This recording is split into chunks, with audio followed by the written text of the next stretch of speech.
That is the Firstpunicwar, OverSimplified, Part 2. This was it. After the Part 1. After the gigantic battle at Cape Ecnomus, the Romans were now free to land on African soil. And so, they did. The Carthaginians chose to focus on defending the city of Carthage itself. So the Romans immediately took the city of Aspis and were then free to raid and plunder the countryside. They took over 20,000 slaves and a ton of booty. But then, some orders arrived from the Senate. Send home the booty. Oh, but I want to stay. No, Steve, not you. They mean the treasure. Well, we are not watching any more of this filth. So the other consul left with the booty, leaving Regulus and his forces on their own, and they began advancing towards Carthage. Along the way, according to the ancient writer Livy, they encountered a literal dragon.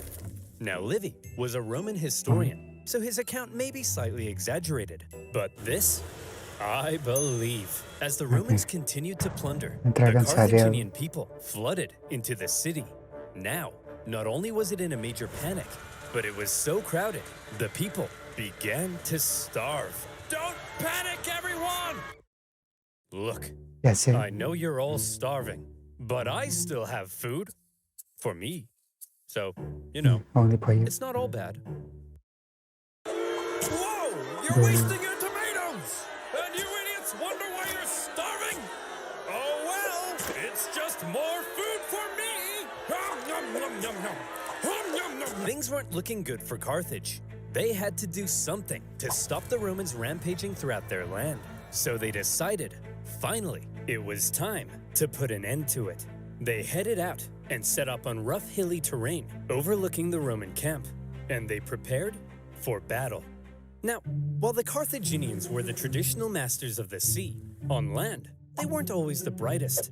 Case in point, setting up in this position overlooking the Roman camp was just about the stupidest thing they could have done. Why? Well, there's something you gotta understand about Carthage. The Carthaginian land forces actually suffered from a multitude of different issues. First of all, since the Carthaginians were rich, they could afford to pay a huge number of foreign mercenaries to fight for them. These mercenaries actually made up the vast majority of Carthage's forces, and therefore, Carthage's land armies were a melting pot of many different cultures. This, however, meant that if a battle wasn't going their way, there could be loyalty issues. Man, I ain't getting paid enough for this. You Balearic slingers better not be thinking of running away. What did he say? I don't know, man. I don't speak Phoenician. Let's get out of here. Clearly, there were also language issues. The military generals tended to be Carthaginian, but they made a lot of strange decisions. For example, one of the most feared assets of the Carthaginian army were the war elephants. To a Roman soldier who had never even seen an elephant before, this was like fist fighting, a literal monster. Yet the Carthaginians continually kept placing the elephants in the rear, where they were no use. In a similar fashion, the neighboring region of Numidia provided Carthage with the most skilled cavalrymen in the world. But the Carthaginians often chose to fight on rough, uneven terrain, where horses and elephants were less effective. And so, in this case, when the Carthaginians again chose the rough terrain near the Roman camp, the Romans easily sent them packing. Wow, Regulus, we're mere miles from Carthage.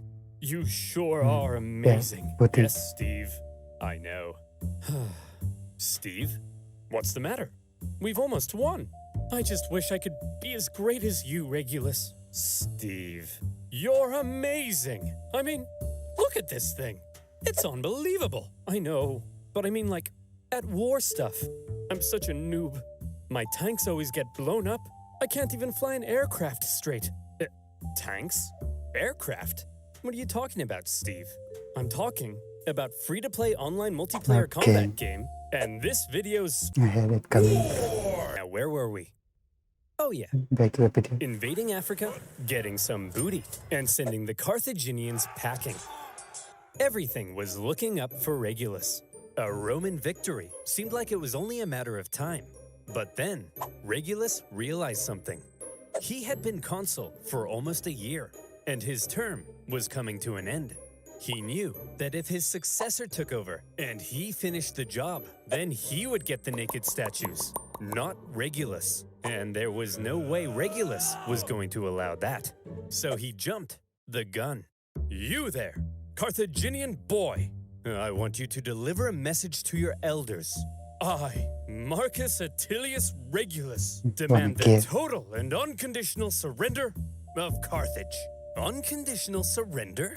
Jeez, at least lay siege and starve us all to death first. Just deliver the message, you punk! He demands your total surrender. What?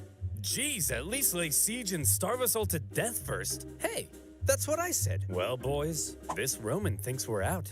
But we're not out, are we, boys? No! We'll do what we always do in times like this. Hire somebody else to solve our problems for us. Darren, bring in the Spartan. Sparta. Regulus's overly harsh demands had the unintended effect of reinvigorating Carthaginian resolve. They brought in a mercenary from the famed land of Sparta named Xanthippus to help dig them out of this situation. And we all know what Spartans are like. 300.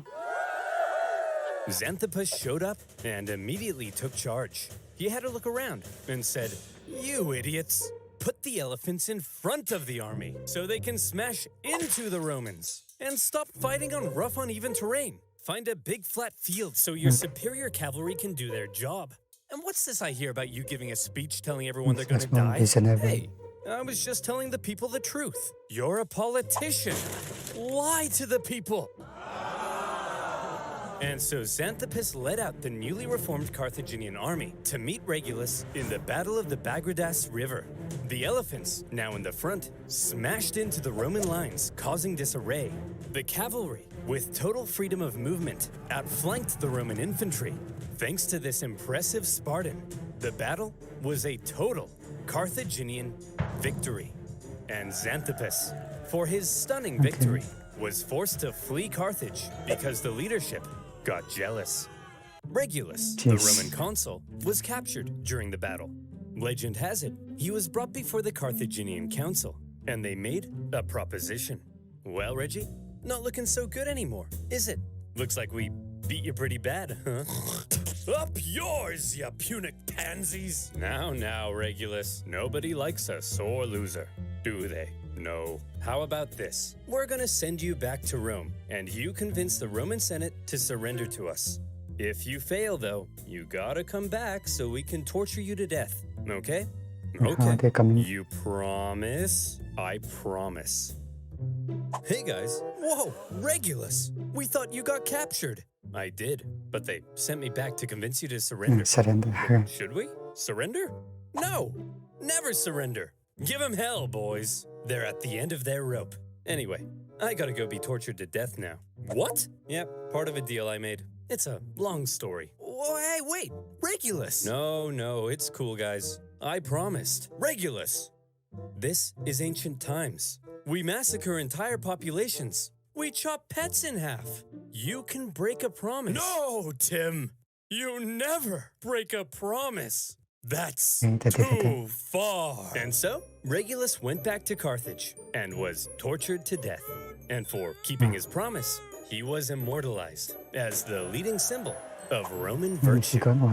Meanwhile, after their defeat in Africa, the remaining Roman survivors, still in Africa, were still in Africa, and they needed to be rescued. So the Romans sent their fleet to pick him up and bring him home. They successfully fended off a Carthaginian fleet, grabbed the survivors, and made their way to Sicily. A great success. But then, things took a turn for the worse. Sir? That cloud looks kind of angry. Fear not, coward. If we Romans can build a war fleet from scratch and defeat the Carthaginian Empire at their own game, why, then even Mother Nature herself will crumble before us. I laugh in the face of Mother Nature. Ha ha! See? Come on, guys. Laugh at Mother Nature with me. Ha ha!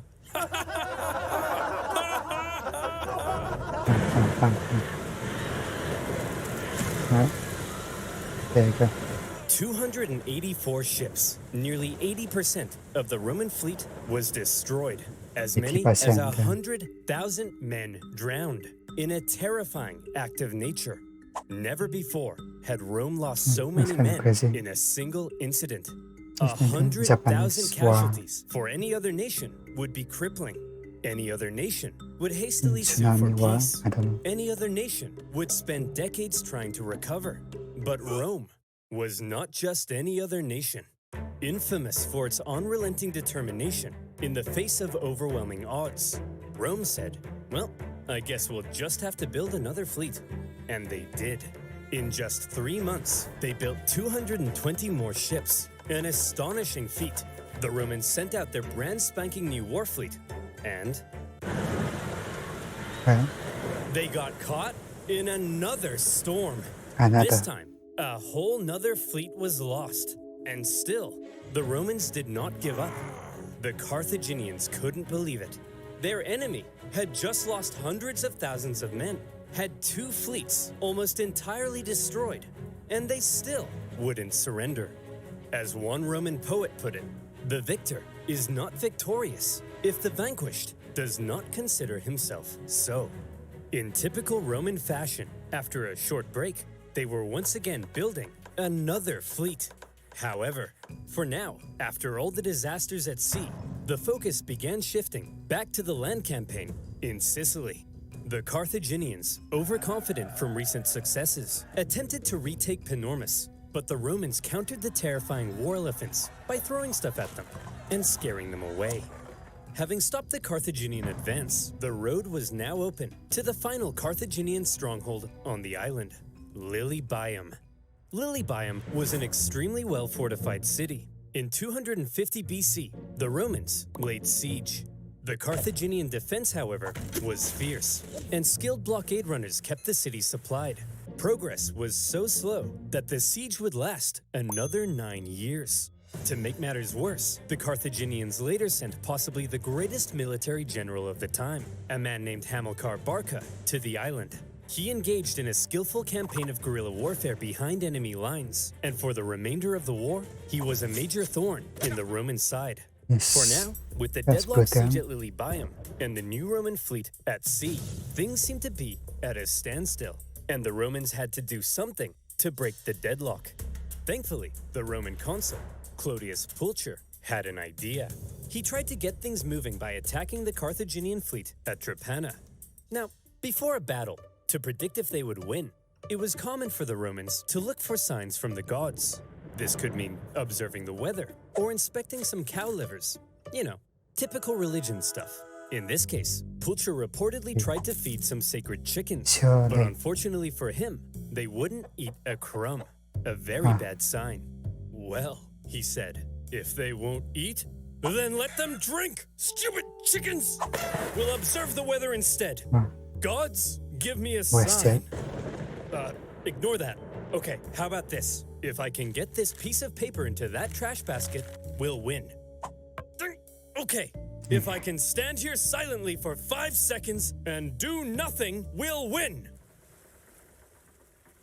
Some problems. Damn it! Pulcher chose to ignore the signs from the gods, and in the following battle, the superior Carthaginians Okay, tore them to student. shreds. It also didn't help that by now the Romans had removed the corvus to stabilize their ships, and without their secret weapon, it was a disaster, and Pulcher was disgraced.